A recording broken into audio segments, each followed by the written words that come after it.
जा।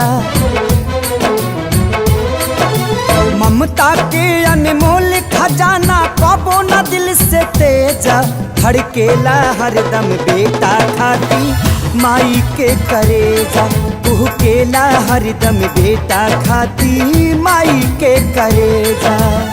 ए भैया, आज हम जौन सुनावतानी अपना माई से सुन ले बनी कि माई के ममता का होला और बेटा के दिल का होला। सुनी ध्यान से सुन ल भाई एगो बेटा के कहानी, मनमोहनी के जाल में पड़ के कैलस बड़ा नादानी। भैया, जब वो कोठा के लड़की से वो लड़का के प्यार हो गई तो वो कहा शर्त रखलस, सुनी हमसे कितना प्यार करेला साबित क के देखावा, काढ़ी करे जमाई के हमारा खातिर ले आवा। लड़का कलस बस इतना छोटा सा बात। तिरिया जाल में फंस के तब ऊ घर पे कमीना आइल, काहे मुँह झुराइल तो हर हो खबलाल बुखाइल। ओ माई के ममता तो देखी, ओ माई थाली में खाना परोस के ओ लड़का के इंतजार में दुआरी पर बैठल बड़ी आ कहली का, बाबू एने ओने के घूमल छोड़ा अपन देह सहेजा, एने ओने के घूमल छोड़ा अपन देह सहेजा, कुहकेला हरदम बेटा खाती माई के करेजा, धड़केला हरदम बेटा खाती माई के करेजा।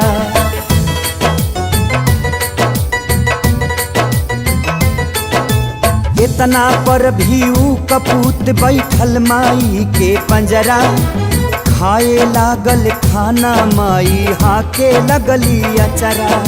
कैसे कि माई पड़ोसी से पैंचा आटा मांग के लिए अली और 4 गो रोटी बनौली। घर में बेना ना रहे ताचरा के हवा हाँक हाँक और ओकरा मुँह में रोटी खियावे लगली।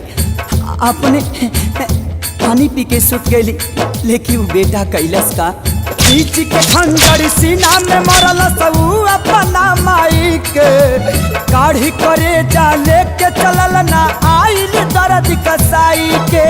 ठोकर से जब गिरल करे जा कहलस ममता जागल, हे बचवा कहीं पैर में तोहरा चोट त नाही लागल। देखी माई के ममता, क्यों करेजा शरीर से बाहर आके भी अपना बेटा के चिंता करता। और वो करेजा से का आवाज आई, बेटा हो तोहके चोटी कहीं त न लागल, बेटा हो तोहके चोटी कहीं त न लागल।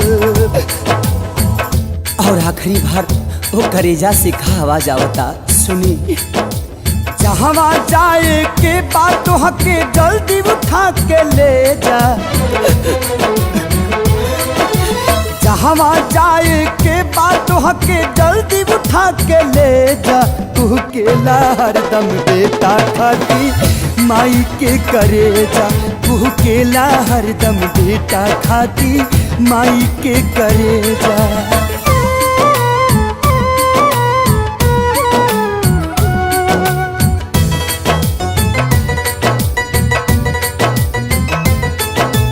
देख करेजा कहलस देखा के तना हई दीवाना हम, तोहरा खातिर माई के भी कैनी याद बेगाना हम। ठोकर मार के कहलस उल्टा कैसन बड़ा लाल हो, हवस के भूख में पड़ के माई के कैला हालाल हो। आज तलक न देखनी तोहरा जैसन पूती कसाई के, हमर कहो खब पापी जब न भैला अपन माई के। कहियो तू हमरो के छोड़बा सटकल तोर भेजा, कहियो तू हमरो के छोड़बा सटकल तोहर भेजा।